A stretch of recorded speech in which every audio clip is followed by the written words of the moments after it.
I've always believed in building something for myself, and that is exactly what I did when I started my catering business.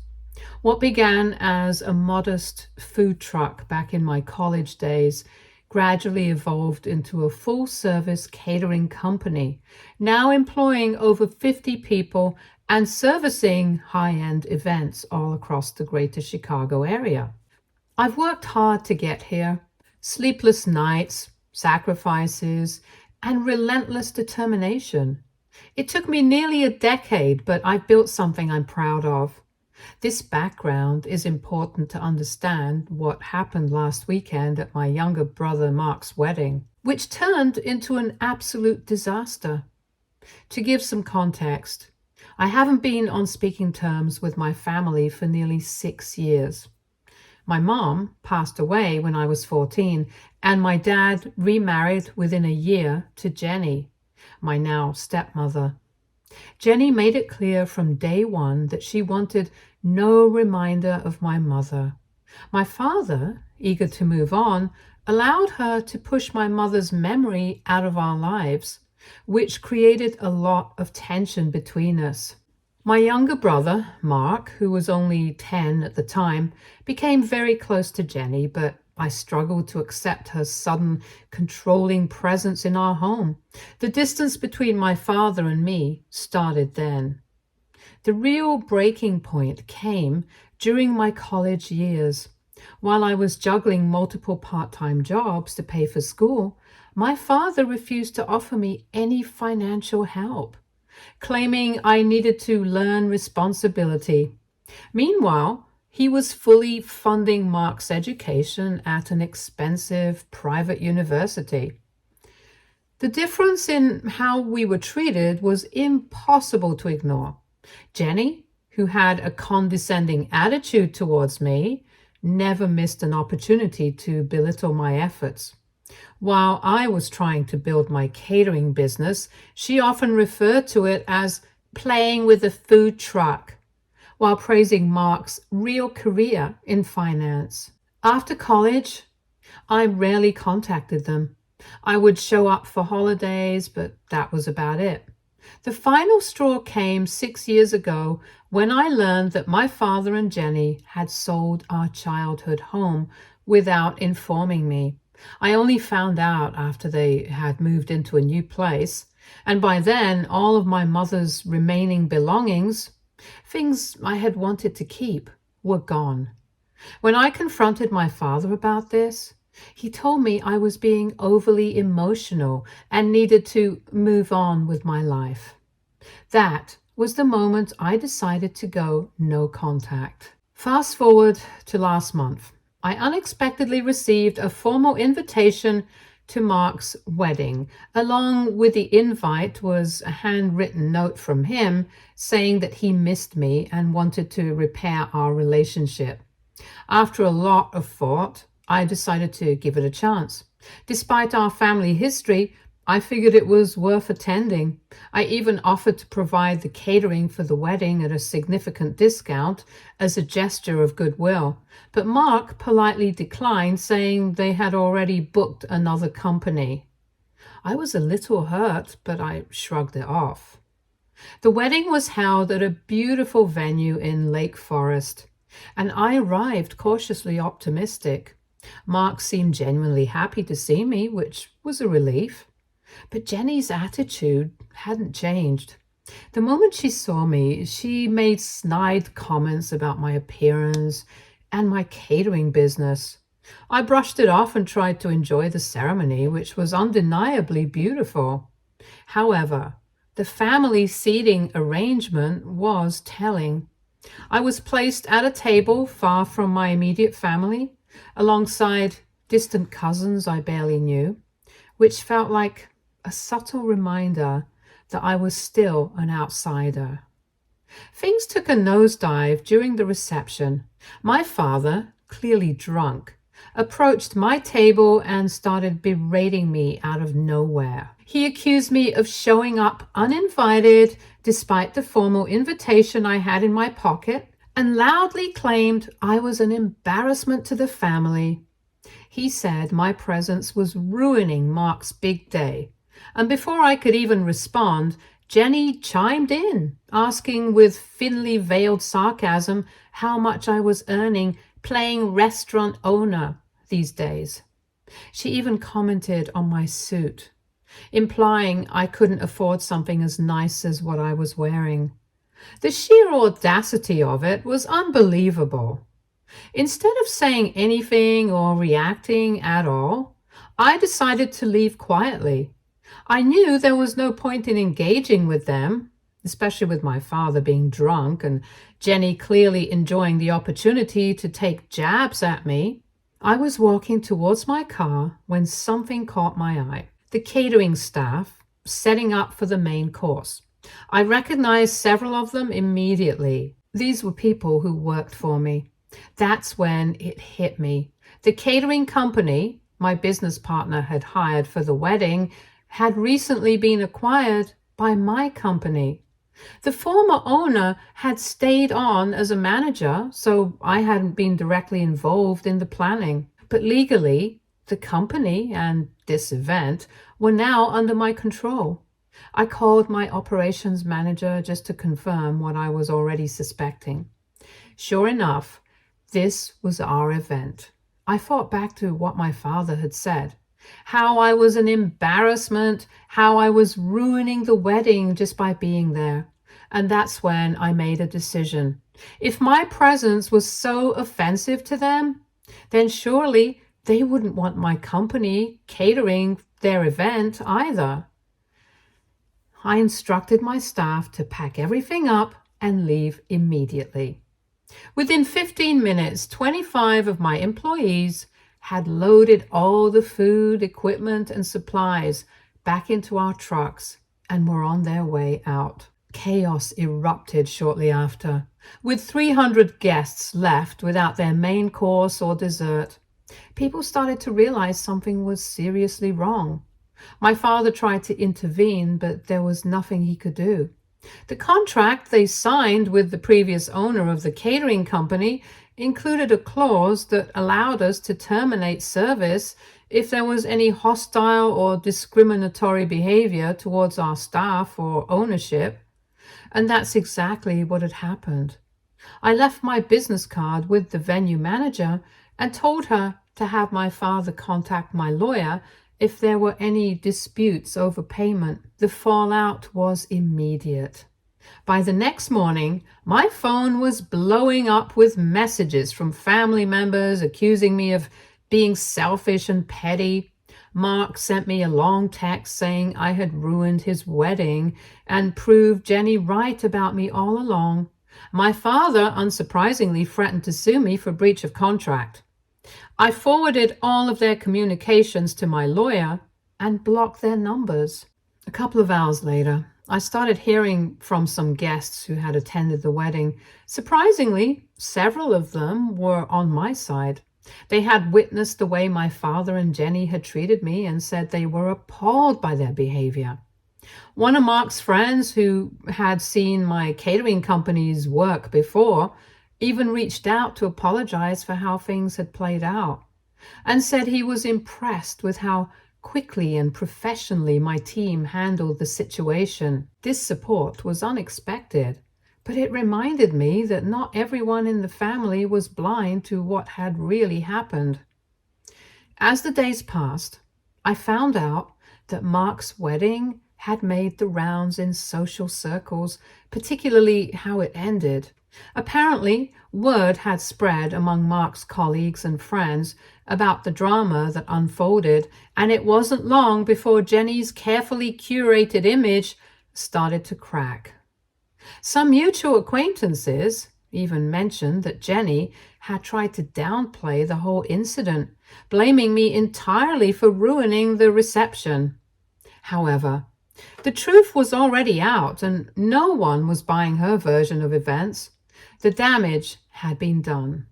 I've been thinking about everything that's happened, and honestly, I don't feel guilty.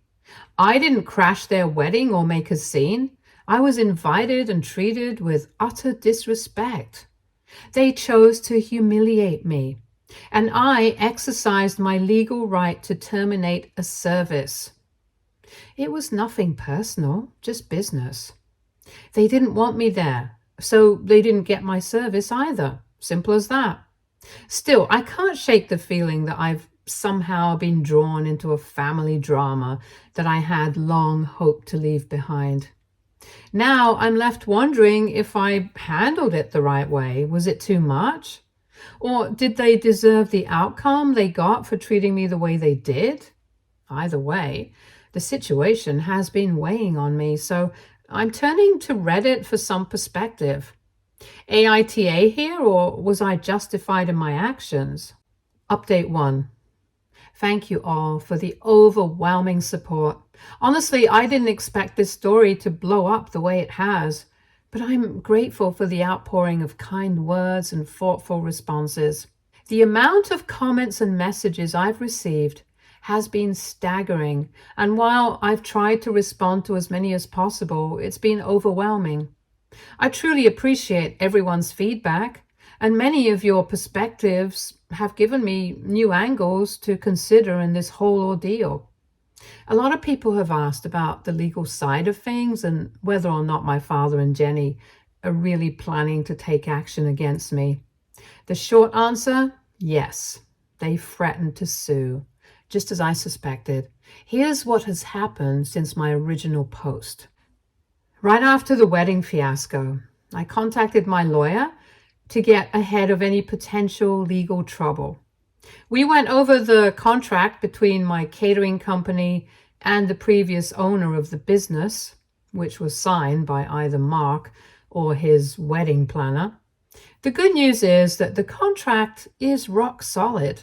It contains a clause that allows us to terminate services in cases where there's any hostile or discriminatory behavior directed at our staff or ownership. That clause was specifically added for situations like this, where things could get out of hand. To make sure we were fully prepared, I reached out to the venue manager, who confirmed that their security cameras had captured everything. The footage clearly shows my father approaching me, and while the audio wasn't perfect, it picked up enough to verify that he was berating me. Jenny's snide remarks were also caught on camera, making it clear that their behavior was hostile enough to justify the decision to stop catering the event. With this evidence in hand, I felt confident that my legal standing was solid. A few days after the wedding, my lawyer sent a formal letter to my father's attorney, explaining the situation. We laid out the details, emphasizing that the contract allowed us to terminate services due to their hostile behavior. We even mentioned the video evidence and made it clear that we were more than willing to provide it if necessary. At first, I thought that would be the end of it, but of course, I underestimated how stubborn and vengeful Jenny could be. Yesterday, my father's lawyer sent a response, demanding a full refund for the catering. They also threatened to sue for damages, claiming that by pulling the catering, I had ruined the wedding and caused irreparable harm. They were seeking compensation not only for the catering, but also for the disruption it caused to the entire event. Naturally, I wasn't about to cave into their demands. I wasn't going to pay them anything, especially since they were the ones who had created this mess in the first place. After discussing things with my lawyer, we decided to offer a counter-proposal. We're willing to refund 50% of the deposit, but only under 2 conditions. First, they have to sign a non-disclosure agreement, NDA, which means they can't talk about this situation publicly or leave negative reviews online. Second, they have to sign a release of claims, which would prevent them from pursuing any further legal action against me or my company. We've sent the offer, and now we're just waiting for their response. Despite all this legal wrangling, Jenny has already tried to cause problems. The venue manager called me a few days ago to let me know that Jenny had been attempting to post negative reviews about my catering company online. In her reviews, she claimed that we had sabotaged the wedding and blown things out of proportion to make the family look bad. Thankfully, the venue manager was able to block her attempts, but it's still frustrating to deal with. My legal team is keeping a close eye on the situation, and if Jenny continues to spread false information, we'll treat it as defamation and escalate accordingly. Interestingly enough, the chaos of the wedding has led to some unexpected positives for my business. Several wedding guests have since reached out to compliment how my staff handled the situation and even expressed interest in hiring us for their own events. Some of them told me they were impressed by how quickly and professionally my team packed up and left. It's strange to think that a disaster like this could lead to new business opportunities, but that seems to be the silver lining in all this. As for my brother Mark, he still hasn't contacted me directly, but he did send a message through one of our mutual cousins. In the message, Mark admitted that he felt guilty for not standing up for me during the wedding. He said that he didn't want to cause problems with our father and Jenny, which is why he stayed silent when things got ugly. He apologized and asked if we could meet to talk things over. I have mixed feelings about this. Part of me wants to give him a chance to explain, but another part of me feels like it's too late for that. For now, I'm going to hold off on any meetings until the legal situation is fully resolved. On a personal level, I've been reflecting a lot on everything that's happened. In some ways, I feel vindicated for standing up for myself. My family had treated me like an outsider for years, and I finally drew a line in the sand. Legally and professionally, I know I made the right decisions. But emotionally, this whole situation has been draining. It's hard not to feel a sense of loss, even though I've been estranged from my father and Jenny for years. Mark's wedding was supposed to be a celebration, and instead, it's become a legal battle and a source of family drama that I never wanted. The weight of it all is starting to sink in. I'm left wondering what the long-term consequences will be for my relationships with the rest of my family. Will things ever get back to normal? Can I ever repair my relationship with Mark, or is the damage too deep? I don't have answers to those questions yet, and it's going to take some time to figure it all out. For now, I'm focused on seeing how my father and Jenny respond to our offer. If they agree to the NDA and the release of claims, maybe we can all move on from this mess. If they refuse and decide to push forward with legal action, I'm prepared to defend myself and my company. No matter what happens, I'll make sure to update you all. Again, thank you for all your support and encouragement. It means a lot to me, especially during this chaotic and stressful time. Update 2. Since my last update, things have only gotten messier, but at least the legal side is now behind me. Before diving into that, let me backtrack a little to fill you in on something I recently learned. One of my business associates who had a working relationship with the wedding planner hired by Mark and Jenny gave me some additional insights into what went down before the wedding. Apparently, the chaos didn't just start with my arrival. It had been brewing for weeks. According to my associate, Jenny had been a nightmare to deal with from the beginning. She insisted on making several last-minute changes to the flower arrangements despite having already signed off on them. Not only that, but she went back and forth with the event planner over almost every detail. The wedding cake design was altered at least 3 times because Jenny couldn't make up her mind. And she even demanded a complete overhaul of the seating arrangement just days before the event. The event planner had to rearrange seating for over 300 guests more than once, which isn't just inconvenient, it's costly. On top of that, there was some serious tensions between Jenny and the venue staff.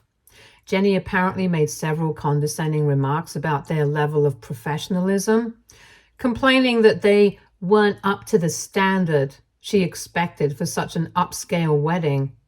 This was ironic considering the staff was some of the best in the business and the venue was known for its top-notch service. Jenny also tried to get the band to play a different set list at the last minute, even though Mark and his fiancée had personally chosen all the songs months in advance. It was one of those classic situations where Jenny had her hands in everything, making the planning process a nightmare for everyone involved. My associate told me that there were some moments leading up to the wedding where it looked like the event planner was on the verge of quitting because of Jenny's constant meddling and impossible demands. But being the professional she is, the planner stuck it out despite the emotional toll Jenny's behavior was taking on the entire team. When my associate told me this, I couldn't help but feel a little vindicated. The stress and confusion I'd felt at the wedding reception were clearly just the tip of the iceberg compared to what the vendors had been dealing with in the weeks leading up to it. Now, back to the legal matters. Yesterday, my father's lawyer finally contacted us, and they've agreed to accept our settlement offer.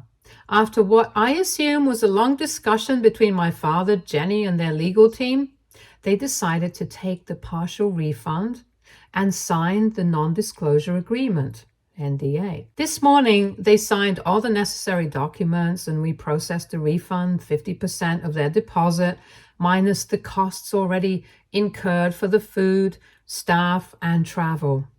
With that, the legal dispute has been resolved. The lawyer's letter was formal and they didn't bother to include any sort of apology or acknowledgement of what really happened, but I wasn't expecting one.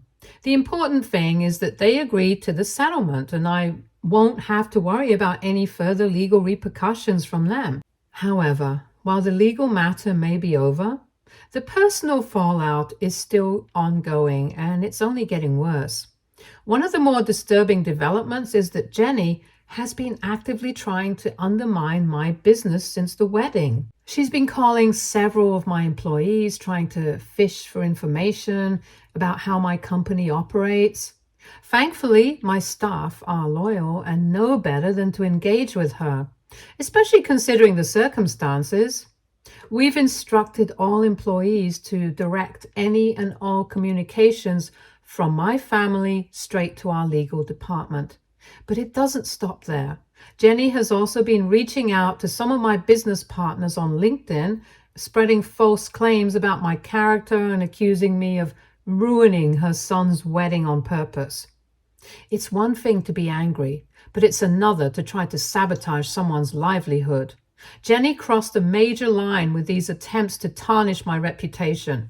As soon as we became aware of what she was doing, our lawyer sent her a cease and desist letter. We're taking this seriously because at this point, her actions are bordering on defamation. My legal team is ready to escalate if necessary, but I'm hoping the cease and desist will be enough to make her back off. Still, I wouldn't put it past Jenny to keep pushing, given her history of crossing boundaries. But perhaps the most surprising development came from my brother, Mark. I hadn't expected much from him after the wedding, but it seems the fallout from the incident has hit his own marriage as well. From what I've gathered through mutual acquaintances and a few cousins, Mark and his new wife have already had their first major fight over what happened at the wedding. Apparently, she was horrified by the way our father and Jenny treated me, and she confronted Mark about it after the wedding. She told Mark in no uncertain terms that he should have stood up for me and that allowing his father and stepmother to humiliate me was unacceptable. According to what I've heard, she feels strongly that Mark needs to grow a spine and stand up to our father and Jenny. This led to a significant argument between them to the point where they postponed their honeymoon to work through some of those issues. I don't know much more than that, but it's clear that my brother is being forced to face the reality of the situation. And that includes re-examining his relationship with our father and Jenny. I can't help but feel a strange mix of emotions about this. On one hand, it's a relief to know that someone else saw what happened for what it truly was. It's validating to hear that Mark's wife was just as appalled as I was by our father's and Jenny's behavior. But on the other hand, I feel bad for Mark. He's in a tough spot. And while I'm angry with him for not standing up for me, I know he's been under a lot of pressure from our family for years. It's not an excuse, but it's still a difficult position to be in, especially now that he's newly married and trying to navigate this mess. As for me, I'm focusing on moving forward. With the legal matters behind me and Jenny's attempts to sabotage my business being handled by my legal team, I'm starting to feel a sense of closure. I'm not sure what the future holds for my relationship with Mark or the rest of the family, but I'm taking things one day at a time. For now, I'm just grateful for the support I've received from my staff, my business partners, and even some family members who've reached out in private to offer their encouragement. I'll keep you posted if anything else happens, but for now, I'm hopeful that this chapter is coming to a close. Thanks again for all the support. Update 3. Hi everyone. I hope you're all doing well. I want to start by expressing my gratitude for all the support, comments, and messages I've received since I first shared my story. The past week has been truly transformative, and I want to share how things have evolved and the unexpected turns my life has taken since my last update. Yesterday, I met with Mark for coffee. It was a kind of emotional meetup that I wasn't entirely sure I was ready for, but I felt it was necessary. The conversation was a long time coming, and I think we both knew it. Mark broke down and apologized for years of enabling Jenny's behavior and our father's favoritism. He was visibly shaken, and I could see how much he was carrying on his shoulders. I always knew Mark loved me, but hearing him admit that he had been complicit in allowing Jenny to dictate our family dynamics was a huge step. Mark revealed that Jenny had been controlling their family dynamics through financial manipulation for years. He disclosed that she convinced our father to put most of their assets in her name, which included partial ownership of Mark's condo. Mark had no idea this was happening, and he felt blindsided. It explained a lot about the tension between them. He was frustrated that he had been living under this facade, believing he had some control over his life, when in reality, Jenny was orchestrating everything. Now that he's aware of it, he's working with a financial advisor to regain his independence. I was proud of him for taking this step. It showed he was ready to make changes in his life. During our coffee meeting, Mark also told me about a breakthrough with his wife. She contacted me privately later that day to share some good news. They are going to couples counseling. It seems Mark is finally finding his voice and standing up to Jenny in a way he never did before. They are actively looking for a new condo, one that will be solely in their names, not tied to Jenny in any way. This was a huge relief to hear. It sounds like they're setting boundaries and taking back control over their lives, which is a journey I hope continues for both of them. Additionally, Mark's wife mentioned that they're planning a small vow renewal ceremony in a few months.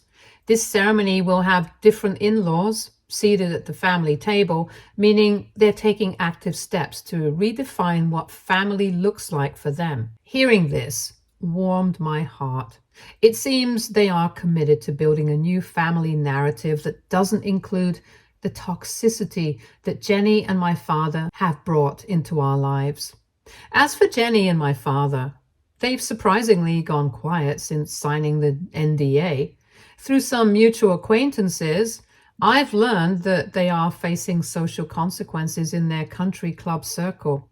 Apparently, they had been telling a very different version of our family story to their friends, painting me as the villain.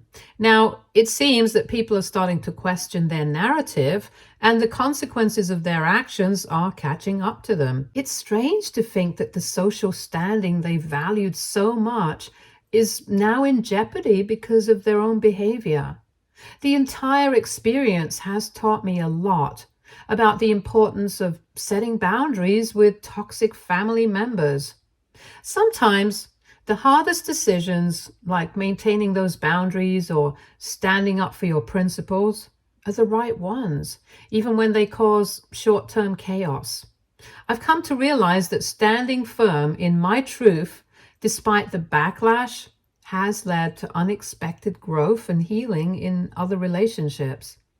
I'm grateful for the community's support. Many of you have reached out to share your own experiences with toxic family dynamics, and it's comforting to know I'm not alone in this. I hope my story can help others facing similar situations. I've realized that life is too short for toxic relationships, but it's never too late for genuine reconciliation with those who are truly sorry. Looking ahead, I plan to maintain my boundaries with Jenny and my father. They've shown me who they truly are, and I have no desire to re-enter that dynamic. However, I'm cautiously optimistic about rebuilding relationships with Mark and other family members who are willing to interact respectfully. I think there's a chance for us to reconnect, especially since Mark is now aware of the need for healthier boundaries. As for my business, things are going better than I could have anticipated. In the wake of the wedding incident, I received several inquiries from potential clients who were impressed with the chaos. Our reputation has actually strengthened in local community, and we're experiencing a surge in bookings as a result. It feels rewarding to know that my hard work over the years is paying off and that I'm being recognized for the dedication I've put into my company. I also took the time to meet with my employees to discuss the incident. I wanted to ensure they felt supported and acknowledged for their professionalism during a challenging event. The feedback from them was heartwarming. Many expressed their appreciation for the strong company culture we've built together, which made me feel proud as a leader. It reinforced my belief in the importance of treating employees well and fostering a positive workplace environment. To those who asked about future family events, I'll continue to maintain my boundaries with Jenny and my father, but I'm excited to explore the possibility of reestablishing connections with Mark and other family members ready to interact respectfully. It's a fine line to walk, but I'm hopeful. Life is too short for toxic relationships, and I want to focus on the positive connections that bring joy and support into my life. Thank you all for your unwavering support, awards, and kind messages. They've meant more to me than you know. I might not post updates moving forward, but I wanted to share this final update to let you know how things have changed for the better. I hope you all take care and remember that it's okay to stand up for yourself, even when it's hard. You never know how it might inspire others to do the same. Stay tuned for more stories from our girl relationships.